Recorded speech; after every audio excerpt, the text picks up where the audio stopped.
జగన్ మీ ఇంటికి 200 మీటర్లో ఉన్నాను, దా చర్చికి, నేను సవాల్ విసురుతున్నాను. మీతో సమూజ్జియా జగన్ గారు? అసలు ఇమ్మెచ్యూర్డ్. 100 ప్రశ్నలు లేవనైతే ఒక్క ప్రశ్నకి సమాధానం చెప్పలేని వాళ్ళు వీళ్ళు కూడా సవాల్ విసురుతారు. ప్యాకెట్ ఆడివాడికి ఉద్యోగాలు ఇస్తామంటున్నాడు. ఎవడైనా మెడల్స్ కొట్టినోడికి ఉద్యోగాలు ఇస్తాడు. మీరు దాడులు చేసి కేసులు పెట్టి బూతులు తిట్టి భయపెడితే ఈ పనులు మిగతా వాళ్ళు కూడా చేస్తారు కదా. అంబేద్కర్ రాజ్యాంగమా, రెడ్ బుక్ రాజ్యాంగమా? పాత మెరిట్ లిస్ట్ లో మొదటి ర్యాంక్ వచ్చినాడు, రెండో మెరిట్ లిస్ట్ లో 100 ర్యాంకులైనా ఉండాలా? తర్వాత ఒక ఆయన బేరం ఆడుతున్నాడు, 15 లక్షలకి 20 లక్షలకి ఏదో పొద్దున్నే కూరగాయలు వేలం వేసినట్టుగా బేరం ఆడుతున్నాడు. నీలరావు ధాన్యం కొనరు, ఏంటంటే మీరు అన్నం తిన్న మానేయండి క్యాన్సర్ వస్తుంది అంటున్నాడు. అన్నం తిన్న మానేయాలంట, క్యాన్సర్ వస్తుందంట. సార్ చెప్పండి, ఈ రోజు ఈ కార్యక్రమం యొక్క ముఖ్య ఉద్దేశం ఏంటి? చంద్రబాబు నాయుడు గారు ఆయన కొడుకు తమ స్వప్రయోజనాలు తప్ప ఈ ప్రజల్ని గాలికి వదిలేశారు. నిరుద్యోగులు కాదు, ఉద్యోగులు కాదు, వ్యాపారులు కాదు, మహిళలు, రైతులు, యువత అన్ని వర్గాలని నిలువునా ముంచేస్తున్నారు. వాళ్ళ పెద్ద మెగా డిఎస్సి ఇచ్చానని అబద్ధాలన్నీ చెప్పి విపరీతమైన ప్రచారం చేస్తున్నారు, ఒకతంపుడు ప్రచారం. ఈ మెగా డిఎస్సి చూస్తే అన్ని అవకతవకలు, అక్రమాలు, అవినీతి. మీకు చూసి తెలుసా, స్పోర్ట్స్ కోటా ప్యాకెట్ ఆడివాడికి ఉద్యోగాలు ఇస్తామంటున్నాడు. ఎవడైనా మెడల్స్ కొట్టినోడికి ఉద్యోగాలు ఇస్తాడు. పార్టిసిపెంట్ ఉద్యోగాలంట, పార్టిసిపేట్ చేస్తే చాలు. జూడో అసోసియేషన్కి ఎవరు? ఆ భరత్, ఎంపీ భరత్ గారు, విశాఖపట్నం ఎంపీ, నారా లోకేష్ విద్యాశాఖ మంత్రి సొంత తోడలుడు. ఆయన ఏమో సర్టిఫికేట్లు రాసిస్తాడు, ఉద్యోగాలు ఇస్తాడు. ఒక అల్లుడేమో రాసిస్తాడు, ఇంకొక అల్లుడు ఉద్యోగం ఇస్తాడు. వీళ్ళు వచ్చి జనానికి నీతులు చెప్తారు. ఇంకో పక్కన కోన రవికుమార్ గానీ ఆమదాల వలస ఎమ్మెల్యే, ఆయనేమో సాఫ్ట్ బాల్ అసోసియేషన్ అధ్యక్షుడు అంట. మేము ఎక్కడ ఎప్పుడు సాఫ్ట్ బాల్ ఏరియాలో ఎవడన్నా ఆడినట్టు మేము చూడలే.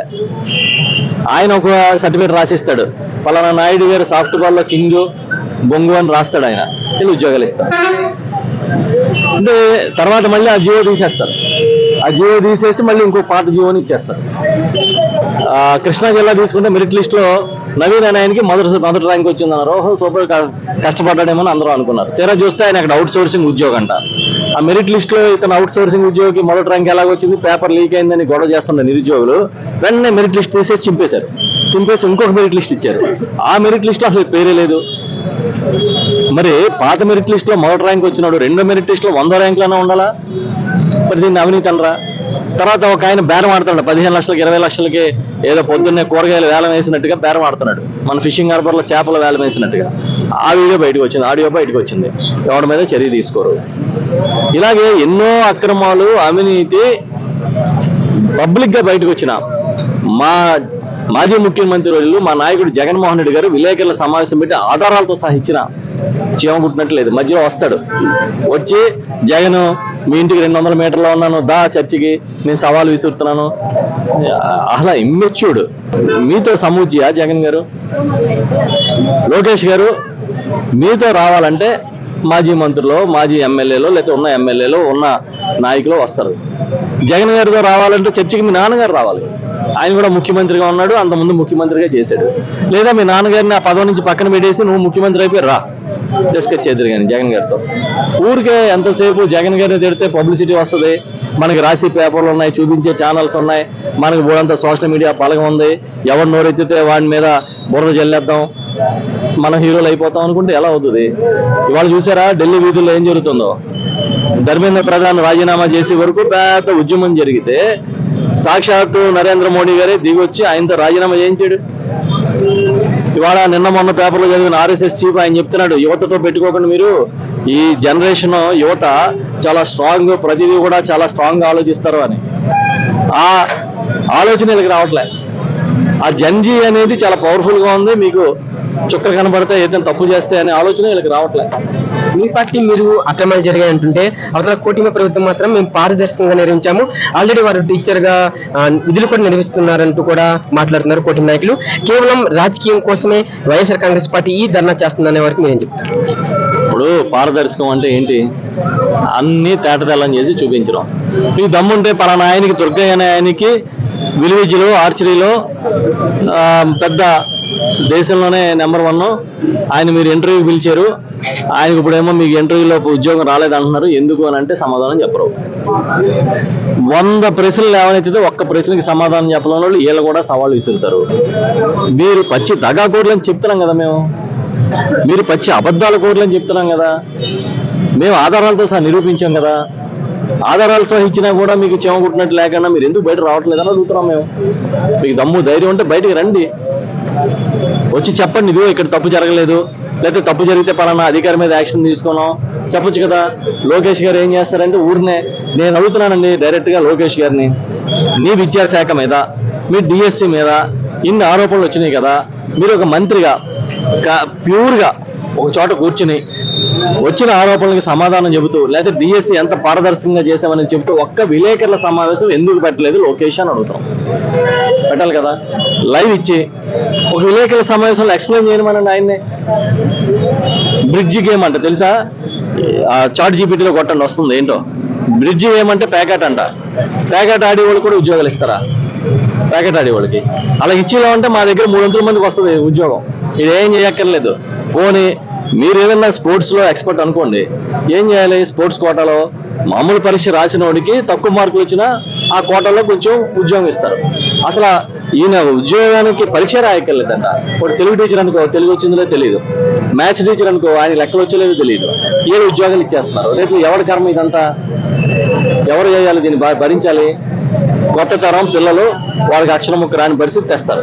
మహిళలకు సంబంధించి ప్రతిష్టాత్మకంగా మీ ప్రభుత్వం దిశ అనే ఒక చట్టాన్ని తీసుకురావడం జరిగింది. ఈ యొక్క దిశ చట్టాన్ని రద్దు చేయడం కూడా జరిగింది ఈ కూటమి ప్రభుత్వం.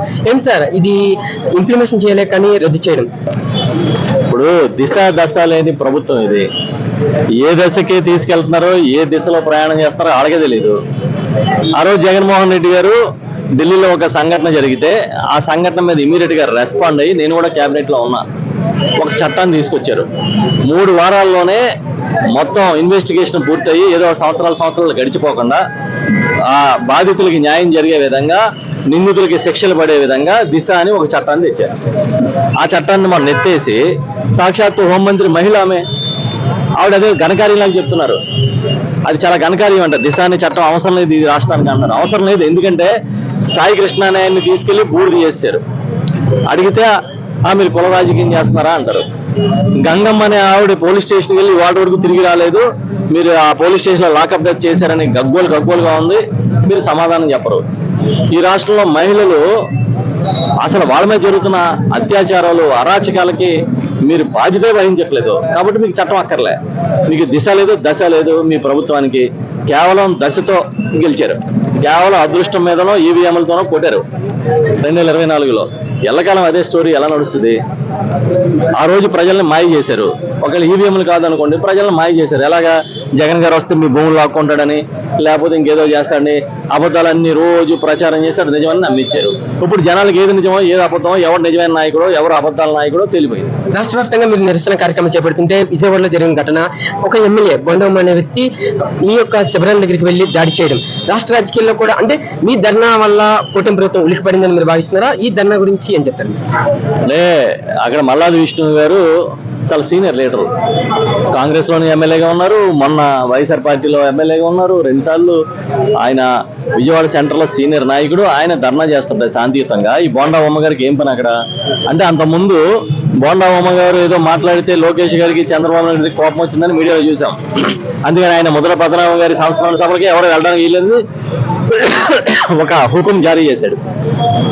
బోండా ఉమ్మ గారి మీద వాళ్ళకి వచ్చిన కోపాన్ని తగ్గించుకోవడం కోసం బహుశా ఈయన ఈ వైఎస్ఆర్ మీద దాడులు చేస్తే తండ్రి కొడుకులు శాంతిస్తారనుకున్నాడేమో.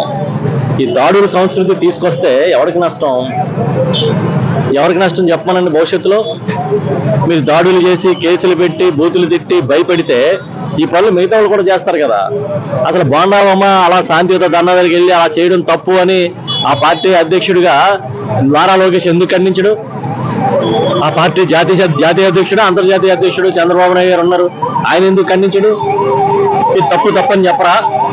అలాగే ఎవరన్నా శాంతియుత ధర్నాలు చేస్తే వెళ్ళి దాడులు చేసేయచ్చా? ఖండించాల్సిన బాధ్యత నారా లోకేష్కి చంద్రబాబు నాయుడు గారికి లేదా అని అడుగుతున్నాం మేము. చెప్పానండి. అంటే ఇదేనా గోండాగిరా? ప్రజాస్వామ్యమా? అంబేద్కర్ రాజ్యాంగమా? రెడ్ బుక్ రాజ్యాంగమా? ఇవన్నీ ఎల్లకాలం చెల్లవు. ప్రజలు చూస్తారు కదా. ఇదివరకంటే ఏదో ఈనాడో ఆంధ్రజ్యోతి చెప్తే కానీ వాళ్ళకి తెలిసేది కాదు. ఇవాళ సోషల్ మీడియాలో లైవ్ ఇక్కడ పెడితే అమెరికాలో ఉన్నట్టు కూడా చూస్తున్నాడు. ఇంతకుముందు లైవ్ పెట్టాలంటే పెద్ద ఎక్విప్మెంట్లు వ్యాన్లు కావాల్సి వచ్చాయి.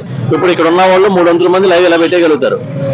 కాబట్టి మీ చేసే దౌర్జన్యాలు దుర్మార్గాలు దేశం మొత్తానికి తెలుస్తున్నాయి, ప్రపంచం మొత్తానికి తెలుస్తున్నాయి. మీరు ఎంత గొప్పగా పరిపాలిస్తున్నారో అందరికీ తెలుసు. అన్ని అబద్ధాలే. నీళ్ళు రావు, ధాన్యం కొనరు. ఏంటంటే మీరు అన్నం తినడం మానేయండి, క్యాన్సర్ వస్తుంది అంటున్నాడు. అన్నం తినడం మానేయాలంట, క్యాన్సర్ వస్తుందంట. మొన్న జగన్ గారు చెప్పారు కదా, మిర్చికి రేట్ ఇవ్వడు, ఎందుకంటే మిర్చి తింటే మీకు అల్సర్ వస్తుంది కాబట్టి మానేయండి. టమాటాలు ఎందుకంటే అమ్మో దాని తింటే కిడ్నీలో రాళ్ళు వస్తే టమాటాలు వద్దు. అదేదో సినిమాలో ఎంఎస్ నారాయణ క్యారెక్టర్ ఒకటి ఉంటుంది, అలా ఉంది వ్యవహారం. ఆయన చెప్తున్నాడు మా నాయకుడు, ఆగస్టు 15 లోపు ఈ అగ్రికల్చర్ బీమా, వ్యవసాయ బీమా, పంటల బీమా అయిపోతున్నారు టైం.